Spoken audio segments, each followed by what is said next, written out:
The drawbacks are dual organisms. The drawbacks of two kingdom system of classification. That the fourth point is that dual organisms. In that, the first one is Euglena, resembles plants in having autotrophic mode of nutrition, in having autotrophic. See, whenever you get an word called dual organisms, there are some organisms are there which were resembling or which are sharing the characteristics of both the kingdoms. Now if I take the example of Euglena, it is sharing the characteristics of plant organisms and animal organisms. Then how can you place so exactly whether it is related to the plant kingdom or animal kingdom?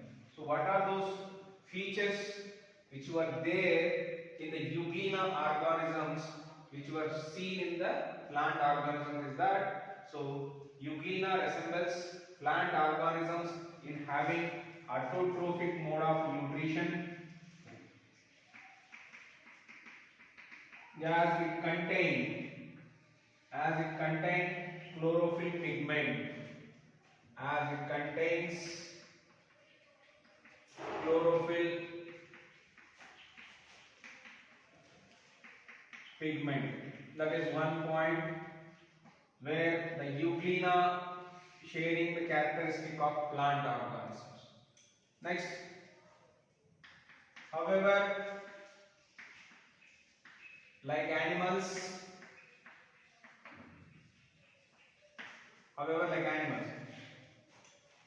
Euglena is motile. It is motile, which means it shows the mobility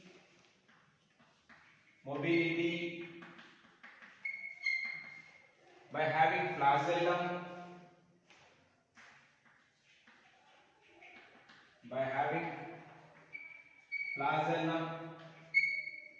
mobility or movement of an organism is a characteristic of animals.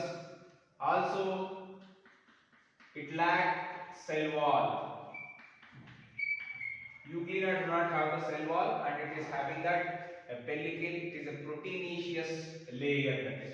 So this is one of the organism which is having that both the characteristics are both the kingdoms characteristics, that is plants and animals. There is one more organism that I can find it out, that is sponge. Sponge also is there. Is one of the other organism where it has the characteristics of both plants and animals. Let's see, sponge resembles plants being fixed at one place, also having branched body, it is the characteristics like plants. Also resembles like animals. It exhibits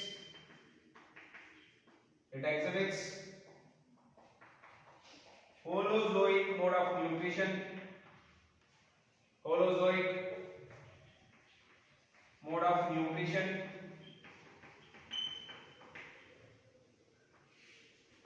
as well. It excretes nitrogenous waste material.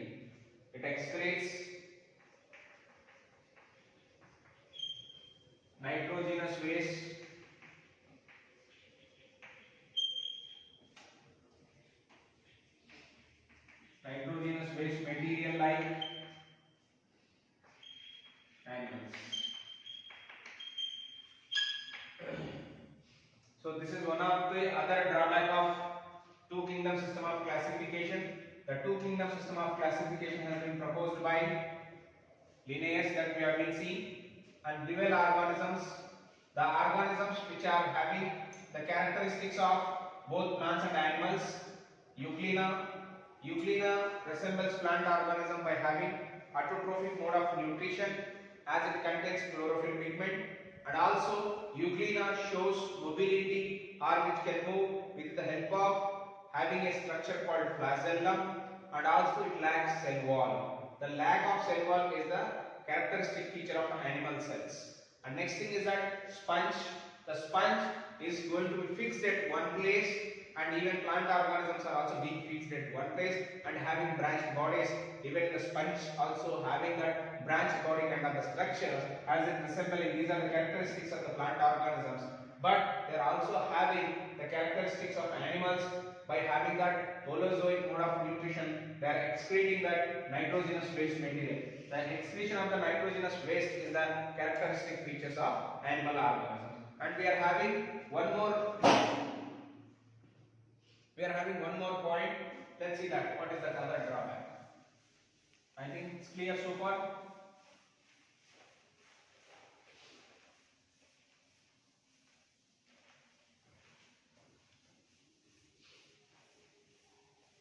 Next point.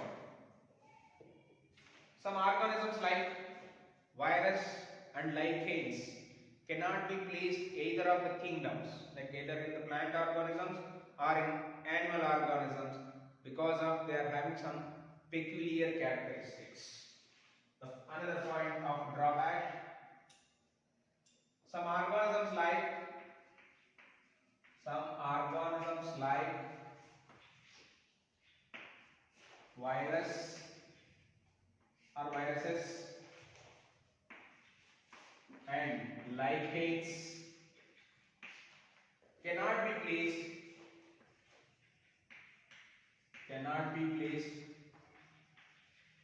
either of the kingdoms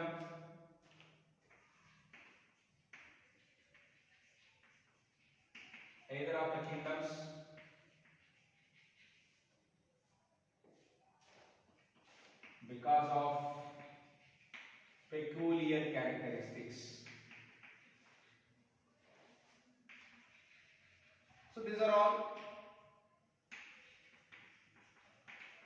the drawbacks of two kingdom system of classification. Is it clear? Next, so to make it better understand the classification of living organisms, Ernest Haeckel came forward, and to avoid the confusion of all these drawbacks that we have been seeing in two kingdoms Linnaeus kingdom system of classification, and Ernest Haeckel came forward with other proposition called three kingdom system of classification. Now we are moving into that, the three kingdoms system of classification.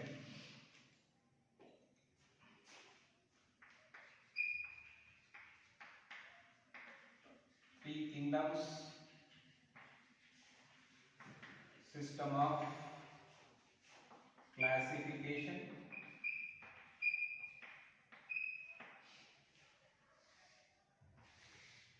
It was proposed by Ernest Haeckel.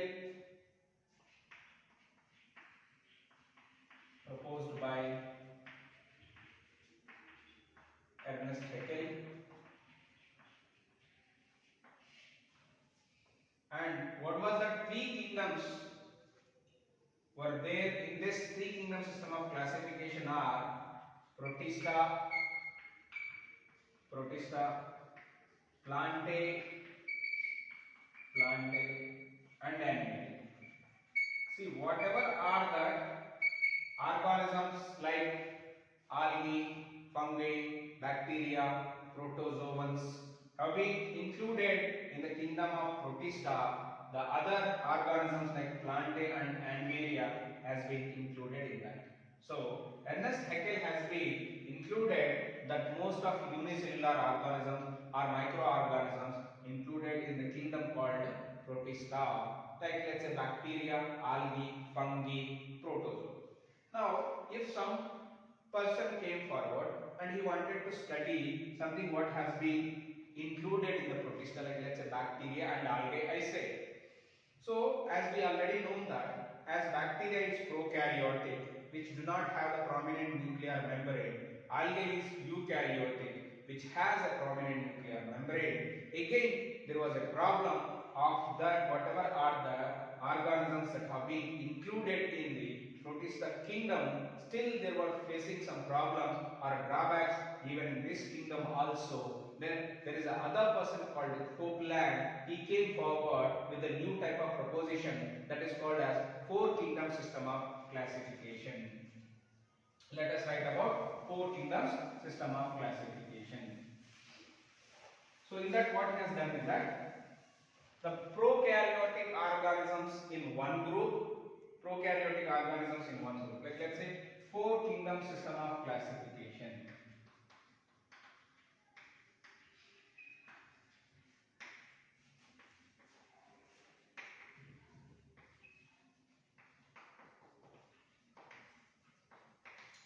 Four kingdoms system of classification proposed by Copeland. Four kingdom system of classification proposed by Copeland.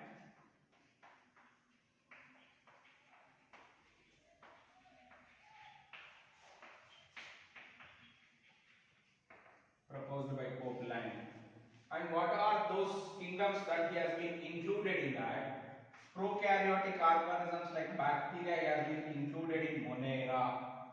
And then other organisms like algae, fungi, protozoans, protista. Then plant organisms has been included in Plantae. And other organisms like heterotrophic Animalia. See, the drawback of this kingdom is that they were unable to place fungi properly either of these kingdoms. The drawback of this kingdom is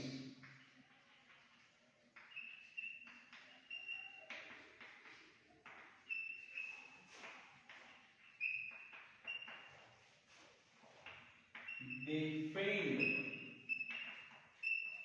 in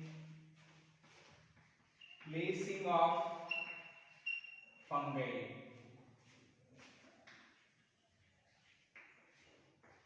in a proper kingdom, in a proper category or in a proper group. Now this is how the five kingdoms system of classification came forward. So let us talk about five kingdom system of classification.